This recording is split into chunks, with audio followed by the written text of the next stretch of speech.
The first warning cut through the soft evening air like a snapped branch in the woods. "Put your hands on him again, and I swear." The voice was sharp, commanding, the kind that freezes strangers mid-step. Heads turned. Nearby conversation fell away. By the time the two uniformed officers appeared on the paved path, the entire park seemed to be holding its breath. Under a fading oak tree, a young man in a dress blue uniform knelt beside an elderly veteran sitting on a weathered bench. His gloves were white, his back impossibly straight, his eyes steady as stone, and at his feet, an old army cap with faded yellow stitching. Vietnam, 1968-69. The man in uniform didn't flinch when the police approached. His hands stayed open, one resting lightly on the old man's cane. "He's not a suspect," he said evenly, voice low but caring. "He's my brother." It wasn't a literal truth, but it was a soldier's truth. This was Staff Sergeant Marcus Hale, a tomb guard from Arlington National Cemetery. A man who had spent years walking 21 steps in measured silence, guarding what could not speak. Tonight he was far from that white marble plaza, and far closer to trouble than he'd ever been on the mat. Hours earlier, the park behind the VA clinic in Murfreesboro, Tennessee, had been a quiet place. Faded flags lined the pathway. Wind whispered through the oaks, carrying the low hum of distant traffic. Marcus had stopped by after visiting an old friend recovering from surgery. He was about to leave when he noticed him. The veteran sat hunched, jacket wrinkled, his walking stick tipped over into the grass. His lips moved with half-formed words. For a moment, Marcus thought the man was simply tired. But then across the path, two teenagers were holding up their phones, recording, laughing. Marcus's jaw tightened. He didn't yell. He didn't posture. He just started walking. "Gentlemen," he said quietly, stopping a few steps away, "put the phones down." They hesitated until his shadow fell over them. Even out of uniform, Marcus carried a gravity you couldn't fake. In uniform with the badge on his chest, that gravity became a presence. The teens mumbled something and shuffled away. Marcus crouched to pick up the cane. "Sir," he said softly, "you all right?" The old man blinked slowly, squinting at him as if trying to see through layers of time. "Captain," he whispered hoarsely, "you came back?" Marcus froze for a breath. He knew that tone. He nodded once.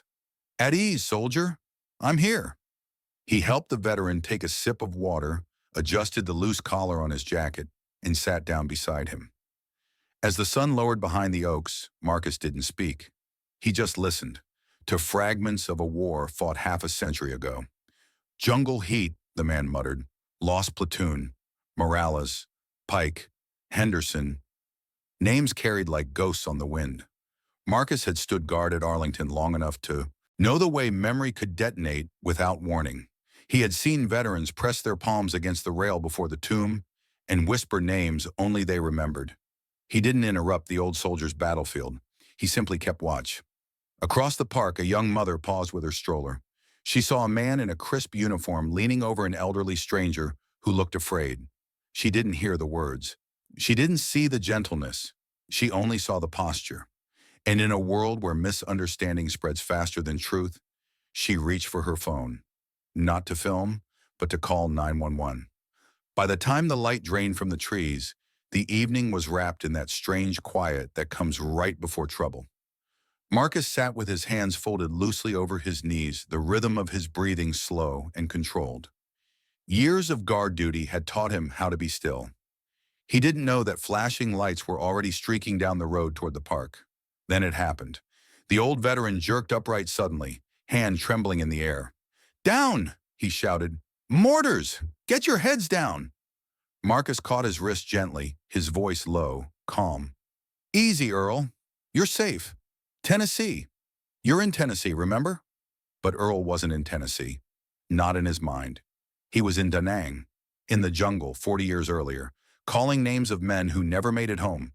The tremors in Earl's voice weren't just fear. They were ghosts clawing their way back into the present. Marcus didn't pull away. He held the man's arm steady, breathing slow, letting his calm become an anchor. "I know, Sergeant," Marcus whispered. "You did your duty. You got them home." Earl blinked through the haze, his eyes landing on Marcus's gloves, then his badge. The etched tomb wreath caught the last light of the day. Recognition flickered faintly, like a candle in wind. "You still walk in that line?" Earl rasped. "Every day," Marcus said. For a heartbeat, everything held still. The clink of the flagpole. Children laughing far away. Two soldiers, generations apart, bound by a silence only they could share. Then, faint and distant but growing, came the sound of sirens. By the time Marcus looked up, two patrol cars had pulled to the curb. Red and blue bled across the park. His breath came out in a slow, steady exhale. Earl's hand tightened on his sleeve. "It's all right," Marcus murmured, rising carefully. "Just stay seated." The officers moved quickly, young, tense, unsure. "Sir, step away from the bench," one barked, hand hovering near his holster. Marcus straightened, posture crisp and controlled. "Officer," he said evenly, "this man's a veteran. He's disoriented. I'm helping him get back inside." "Then why's he yelling?" the younger cop snapped. Earl tried to stand but stumbled. Marcus caught him gently. To the officers, it looked like restraint. "Let him go," the older cop ordered. Marcus's voice cut through the tension, low but firm. "I said he's not a threat." The radios crackled. A dispatcher's voice spilled into the night.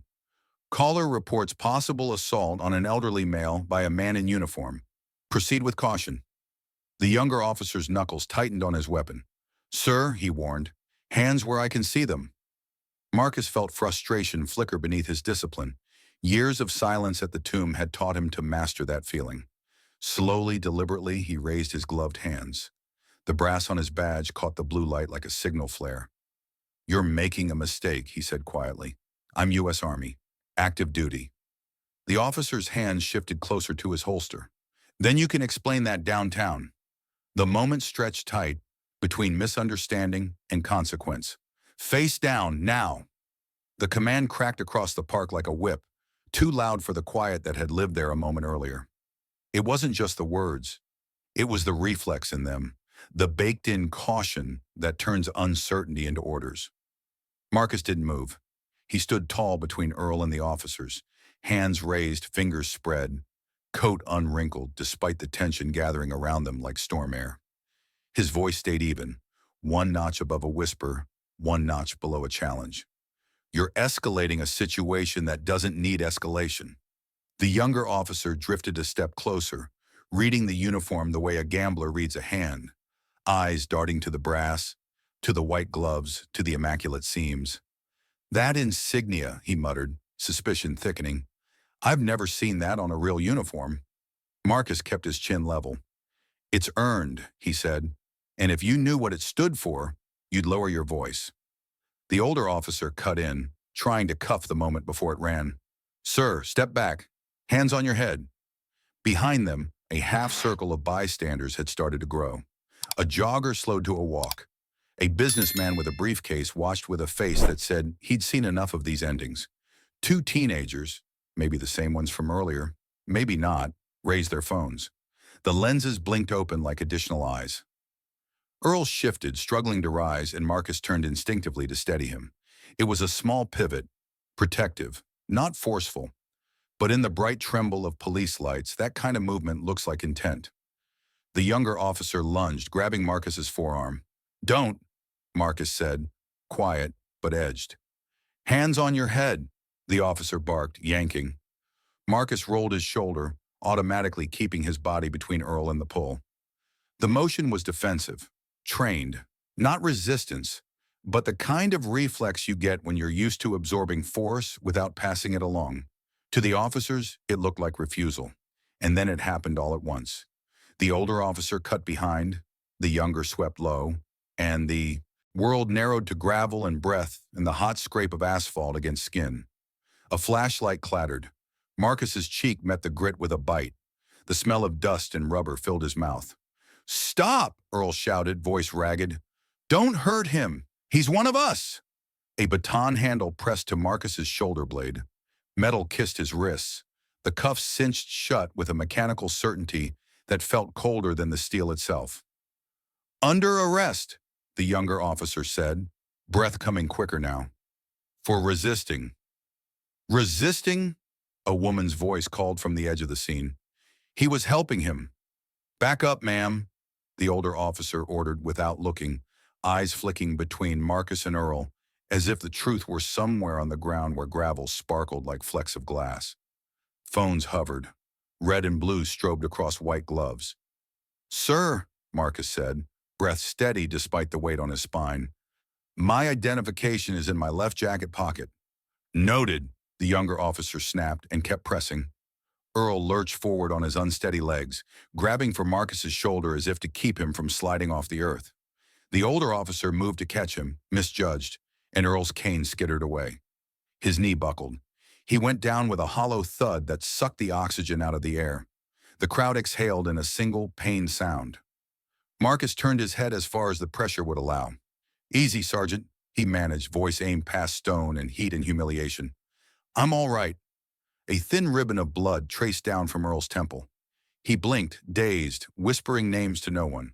Morales, Pike, Henderson. It sounded like a prayer that had been said so many times the words had worn grooves in the air. "Hey," someone said, angrier now. "Look what you did to the old man." "Back up," the younger officer shouted, louder than he needed to, because when you're not sure, volume masquerades as confidence. He hauled Marcus to his feet, twisting to keep control as the cuffs bit again. "Impersonation of a military officer," he added, as if stacking charges could steady the moment. "We've had scams at VA facilities all month." Marcus closed his eyes for the briefest instant. The word impersonation struck with more force than the tackle. He'd been the last sound in countless families' days, the heel-click rhythm under folded flags, the watchman of a promise older than any badge. To be told it was costume felt like being told gravity was a trick he'd been pulling on the public. "Left pocket," Marcus repeated calmly. "Army ID. Certification number matches the badge." The older officer finally reached into Marcus's jacket. He paused when his fingers found the card. His eyes softened a degree while he read. Rank, name, serial, unit. "He's legit," the older officer said, voice lowered. "Like a confession you tell yourself as much as anyone else." The younger officer's jaw flexed. He didn't loosen his grip. The crowd, sensing the pivot, leaned in without moving their feet. But momentum is a living thing. Once the scene had become a story, the story kept writing. Another unit rolled up, tires hissing on wet tar. A sergeant approached with that tight, busy look people wear when the radio has been loud all day. "What have we got?" "Assault call," the younger officer replied. "Non-compliant subject. Possible impersonation under review." The sergeant glanced at the ID, at the badge, at the blood on Earl's temple. He inhaled, eyes flicking to the cameras, to the phones, to the internet waiting just beyond the curb. "Book him," he said, the two words dropping like stones into water. "Sorted at the station." The cuffs stayed. The narrative, however wobbly, stayed too. They led Marcus toward the cruiser. As he passed Earl, the old man reached up with fingers that trembled from more than age. Marcus paused just enough for their hands to find each other. A grip, careful and brief. "I'll be back for you," Marcus said, pitched so only Earl could hear. Earl tried to salute. His hand rose halfway before the tremor unstitched it. He smiled anyway because sometimes you salute with your eyes.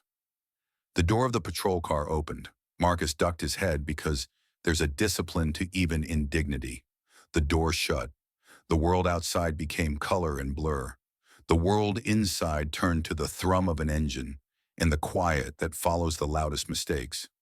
The cruiser rolled past the bench under the oak, past the crisscross of shoe prints and the glint of a dropped water bottle, past the teenagers whose camera angles would decide what strangers thought was true, past the woman with the stroller who still hadn't put her phone away, thumb hovering over the call log like a regret she couldn't quite name. On the ride, no one spoke. The younger officer checked the mirror twice, and then again, like he might find the right version of events in the reflection if he just caught it at a better angle. The older officer stared ahead, hands white on the wheel, jaw set around a thought he couldn't swallow. They turned beneath the washed-out fluorescent canopy of the county intake. The car paused. The air out there had a metal taste. Fences, rain, old stories. Marcus stepped out when they told him to. Feet aligned, spine a plumb line. The camera over the Sally port blinked red. Inside, the clock above the desk ticked with a humorless patience. Paperwork shuffled. Questions came in a monotone rhythm. Name, rank, address, employer. Do you understand the charges? Any injuries? Any medication? Marcus answered each one like a cadence call. Steady even, nothing extra. He set his badge and ID on the counter when asked. The deputy behind the glass took an extra beat, looking at the wreath, the number, the polish. Something like respect flickered and disappeared, as if the room wasn't wired to accommodate it. He was led down a short corridor that smelled faintly of disinfectant and rain dragged in on boots. The cell door slid open with a practical rattle. It wasn't a dramatic sound, but it had a way of getting into your bones. "Have a seat," the deputy said, not unkindly. Marcus stepped inside. A narrow metal bench weighted against concrete. Fluorescent lights hummed like tired insects. The door clanged shut. The lock settled. He sat with his back straight, hands resting on his knees, as if even here there was a standard to meet. The cuff marks warmed on his wrists. Gravel sting ghosted his cheek. Outside, somewhere in the building, a printer jammed and rebooted with a stubborn whir.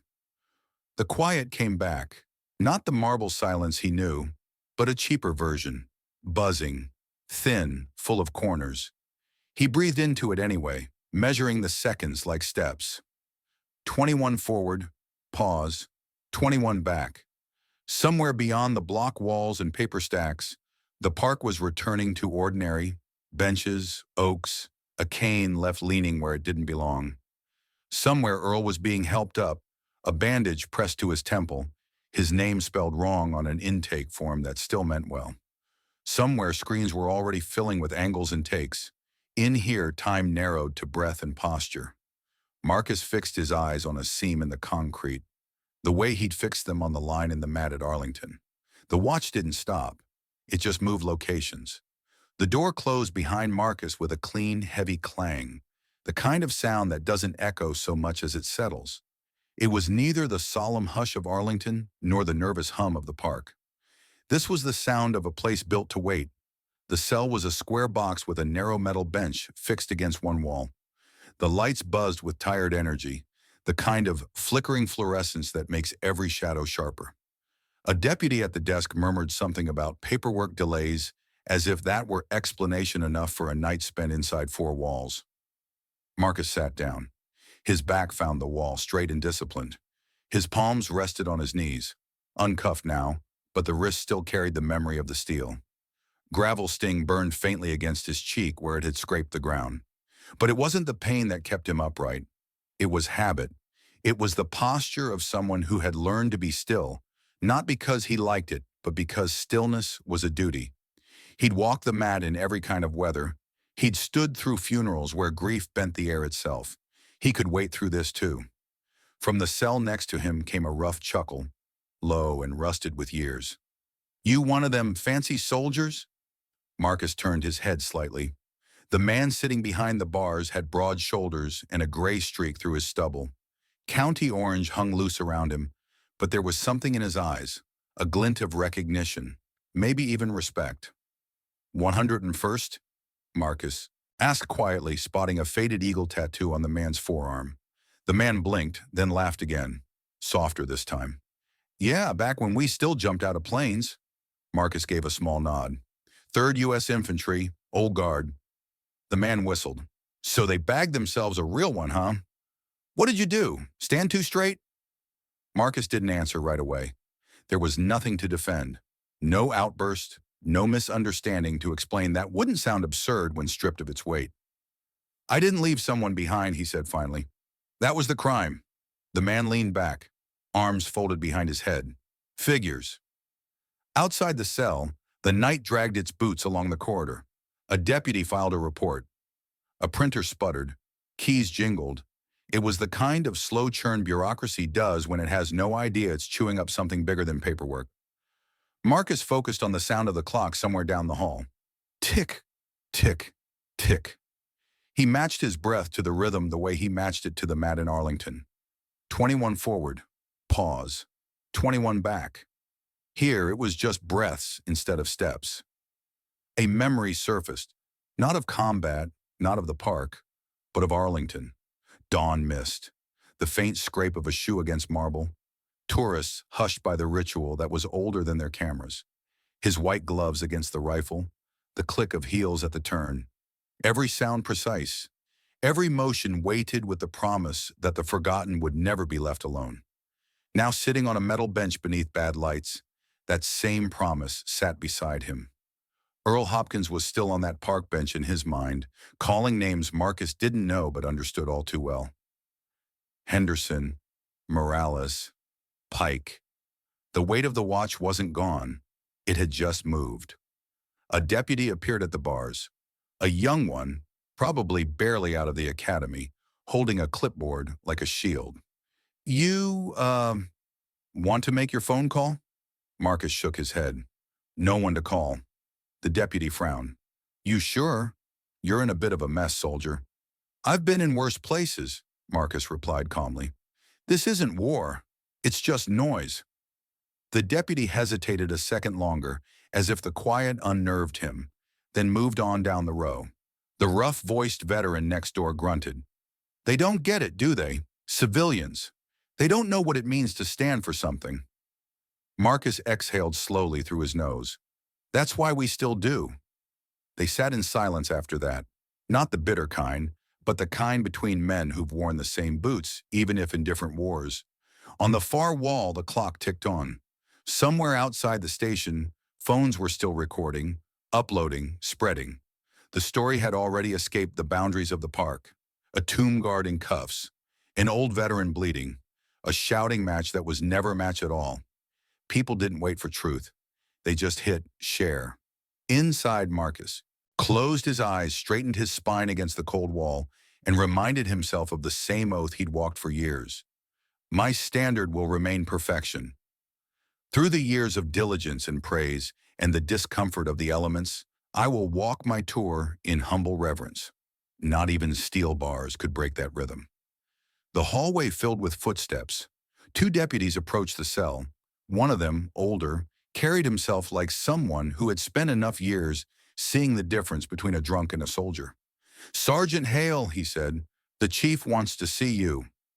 Marcus opened his eyes but didn't stand yet. Why? The older deputy scratched the back of his neck. You've got someone important on the line. Marcus rose. Even here in this stale hallway, his movement carried the kind of precision that made other men step back without knowing why. He smoothed the front of his uniform where the fabric had wrinkled during the tackle.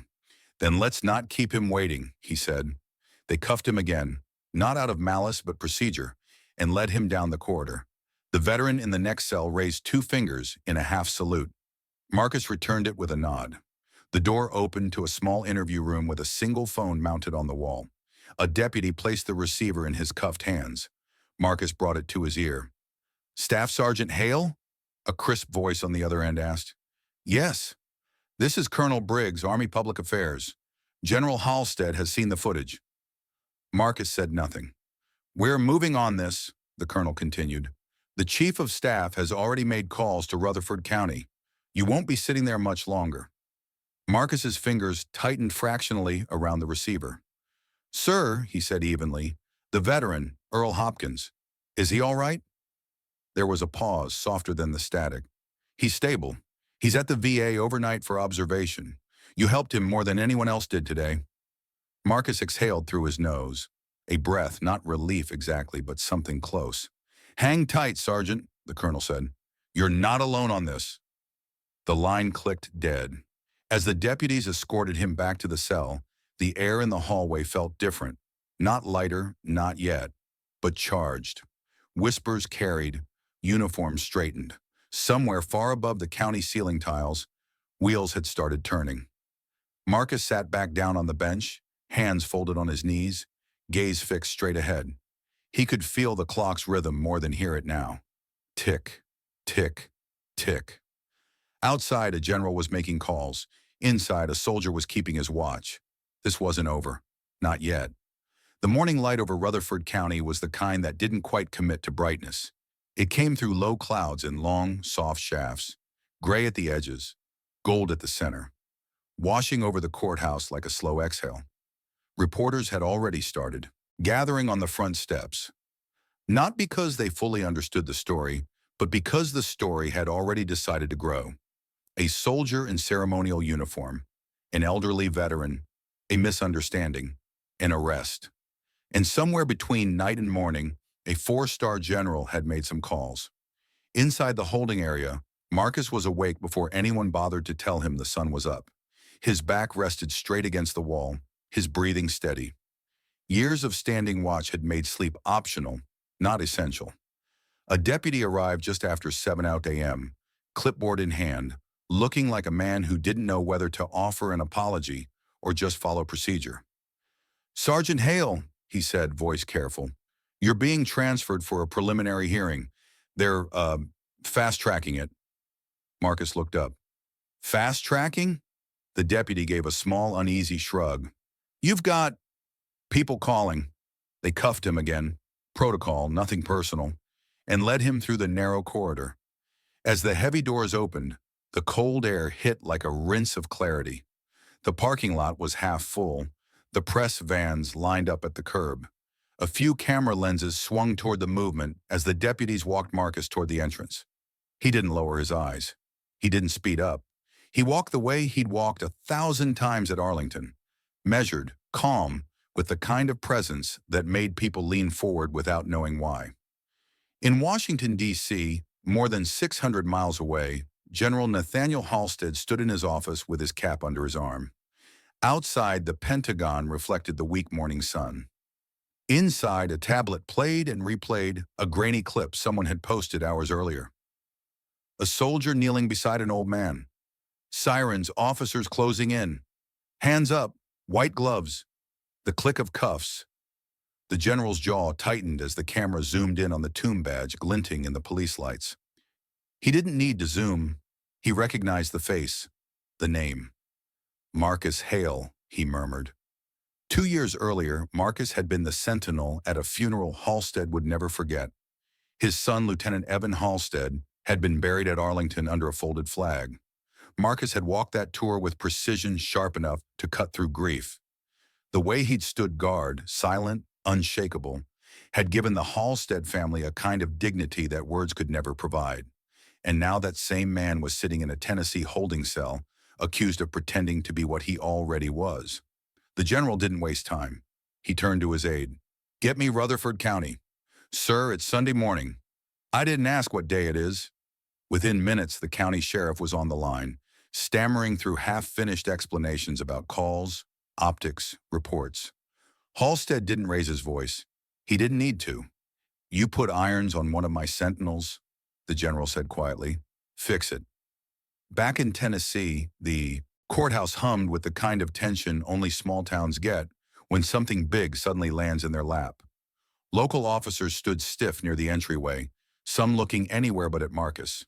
Word had already spread through their ranks. The arrest wasn't just a bad call anymore.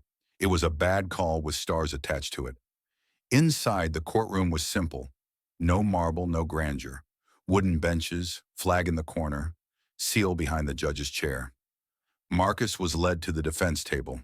His uniform was wrinkled now, but somehow it still carried the weight of ceremony. His gloves were clean. His jaw was locked in quiet composure. The officers who'd arrested him sat in the back, both out of uniform for the hearing. The older one kept his gaze on the floor. The younger one, the one who'd thrown the word impersonation like a weapon, looked like a man replaying a decision he wished he'd made differently. The bailiff called the room to order. The judge, a sharp woman with iron gray hair and half-moon glasses, looked down at the paperwork like it might change if she stared long enough. "This hearing concerns charges of resisting arrest, disorderly conduct, and impersonation of a military officer," she read. "Sergeant Hale, do you have counsel?" Marcus shook his head once. "No, Your Honor. The truth will do." A low murmur passed through the benches. The judge's brow lifted slightly, intrigued. She leaned forward. "Very well. Then let's hear it." The courtroom door opened behind them with a quiet click. Every head turned. The man who walked in wasn't fast, but he didn't have to be. General Nathaniel Hallstead filled the space with nothing more than his presence. 4 stars on his shoulder, a dark suit pressed sharp. Rain still clung to his overcoat. The bailiff stiffened. "Attention in the court." Hallstead walked to the clerk's desk, handed over a folder, and turned to face the bench. "Your Honor," he said, voice even and commanding, "I'm here as a character witness." The judge blinked. "I'm sorry, sir." "And you are?" "General Nathaniel Hallstead, Chief of Staff of the United States Army." A silence fell like someone had pulled the air out of the room. Hallstead stepped forward. He didn't shout. He didn't need to. His words carried the weight of a man who had given most of his life to the same oath Marcus had sworn. "This soldier you've accused of impersonation is not only active duty," he said. "He is one of fewer than 500 tomb guards in the entire history of the U.S. Army. He has stood watch at the tomb of the unknown soldier in Arlington National Cemetery, a post that requires discipline, honor, and precision unmatched anywhere else." He paused, letting the weight of that fact sit in the room. "2 years ago, Sergeant Hale stood watch at my son's funeral," the general continued, his voice softening slightly but never losing its command. "I know who he is. I know what that badge means. It isn't a costume. It's a promise." No one in the room moved. Hallstead turned his eyes briefly toward the officers in the back row. "And last night, this soldier did what he was trained to do. He stayed with a brother in arms who was lost in his own war. He didn't abandon him. He didn't escalate. He showed respect. If that's impersonation, then God help us." The judge set down her pen. "General Hallstead," she said slowly, "are you saying—" "I'm not saying," Hallstead interrupted gently. "I'm reminding. Some things in this country are older than paperwork, older than politics. They are duty, sacrifice, tradition." The younger officer flinched as if the words had landed directly in his chest. The judge exhaled, folded her hands, and leaned back. "Prosecution?" The county attorney cleared his throat. "In light of the testimony and the credentials presented, the state withdraws all charges." "Motion granted," the judge said. The gavel struck once, clean and final. Case dismissed. No one clapped. No one cheered. They just sat there, stunned by how quietly the world could shift when someone with the weight to move it chose to speak. Marcus rose slowly, as he always did. No grand gestures, no outburst. He brought his hand to his brow in a sharp salute. Hallstead returned it, equally precise. It wasn't just a salute between ranks. It was a salute between men who understood what had been at stake. As they left the courtroom together, the reporters outside leaned forward like a flock catching a gust. Cameras clicked. Questions flew. Neither man stopped to answer. Some stories don't need explanations. They just need to be remembered correctly. Out on the courthouse steps, Hallstead turned to Marcus. "You didn't do anything wrong, Sergeant." "I know, sir," Marcus said, "but it still happened."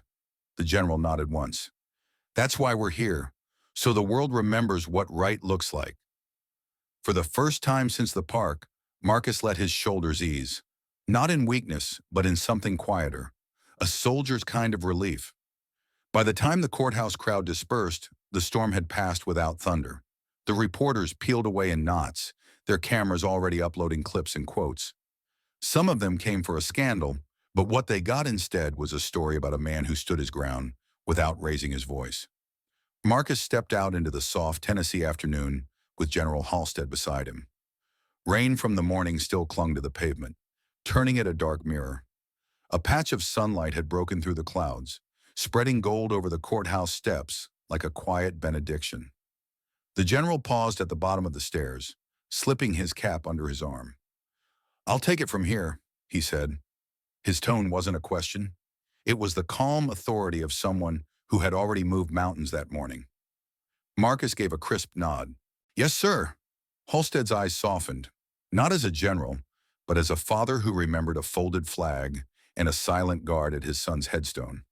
"You didn't just protect that old man last night, Sergeant," he said quietly. "You reminded people what honor actually looks like. Don't forget that." "I won't, sir." They exchanged a final salute.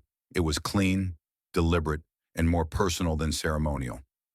Then the general turned toward the waiting black car, leaving Marcus standing on the steps, shoulders squared against the wind. The drive back to the VA park was quiet. The world hadn't changed overnight, but something in it had shifted. Where there had been suspicion, there was now awareness. Where there had been doubt, there was now a story with a face and a name. As the car pulled to the curb near the park entrance, Marcus stepped out alone. The oak trees swayed softly, leaves whispering secrets only soldiers ever seem to hear. The flag on the pole rattled faintly against the breeze, and there it was, the bench, the same weathered wooden bench where the misunderstanding had begun. Now the gravel path around it had been swept clean. Someone had wiped the water from the seat. A folded cane rested against the armrest like a waiting sentinel, and beneath the oak tree sat Earl Hopkins. The old veteran was wearing a clean jacket this time. A fresh bandage was taped over his temple, and his cap, Vietnam 1968-69, sat squarely on his head. When Marcus approached, Earl's face lit up with a slow, crooked smile. "Well, I'll be damned," Earl rasped. "They let the good guy out." Marcus smiled faintly, removing his cap with a practiced motion. "Good behavior," he replied. "I didn't hit anybody." Earl chuckled, the sound more breath than laugh. "They tell me I caused a hell of a mess." "You didn't," Marcus said, lowering himself onto the bench beside him. "The world just got too busy to listen." They sat together for a while without talking. Not awkward silence, earned silence, the kind that forms between men who don't need to explain much to be understood. A few cars passed on the nearby street. Somewhere a flag clanked against its pole. A squirrel rustled in the grass. Earl leaned back, his weathered hands resting on his lap, eyes fixed on something invisible but real. After a time, Earl spoke again, voice a little rough. "That general fella, he really came down here for you?" Marcus shook his head. "He didn't come for me. He came for what the uniform stands for." Earl's eyes watered, though he didn't call it that. He sniffed once, nodded, and let out a breath that seemed to carry years with it. "Used to think nobody remembered us anymore," he said quietly. "They do," Marcus replied. "They just need reminding." Beside the bench, the ground was different now. Someone had set a small bronze plaque into the soil. The sunlight caught on its polished surface, and Marcus leaned forward to brush a few leaves away. The engraving was simple: "For those who still stand the watch." Earl reached out a trembling hand and traced the words with his fingertip, lips moving silently. It wasn't a speech. It wasn't even a prayer. It was the sound of someone remembering. Marcus rose, buttoning the front of his jacket. "I have to head back tomorrow," he said. "Early flight." "Back to Arlington?" Earl asked. Marcus nodded. Earl's laugh was soft, almost proud. "Cold this time of year." Marcus looked out at the rows of oaks. "Doesn't matter. The watch doesn't stop." The old man reached for Marcus's hand.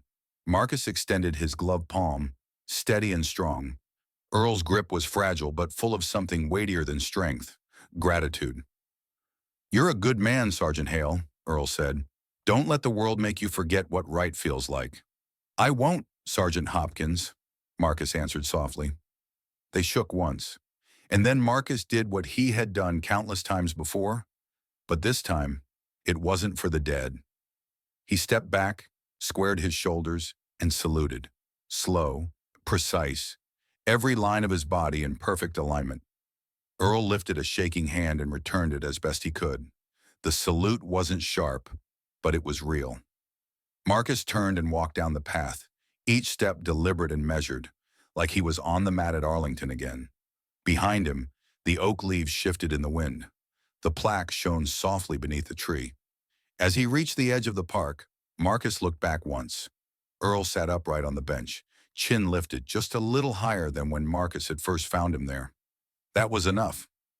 That night in Arlington National Cemetery, the air was colder and sharper. The marble arches glimmered faintly under the floodlights.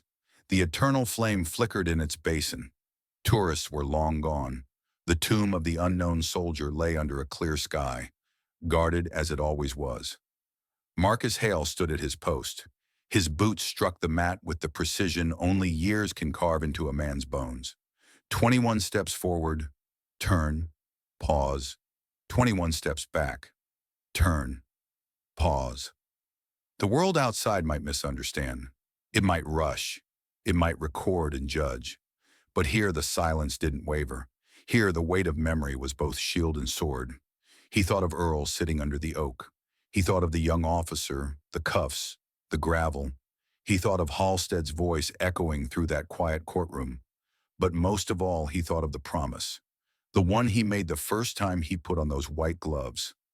My standard will remain perfection. Marcus adjusted the rifle against his shoulder, the heel of his boot clicking against the marble. Somewhere far away, the story of his arrest was still bouncing around screens. People would argue, defend, twist, or forget. That was the nature of noise. But here, under the cold lights of Arlington, the noise didn't reach. 21 forward, pause, 21 back. This was the real watch. The quiet one. The one no one applauded.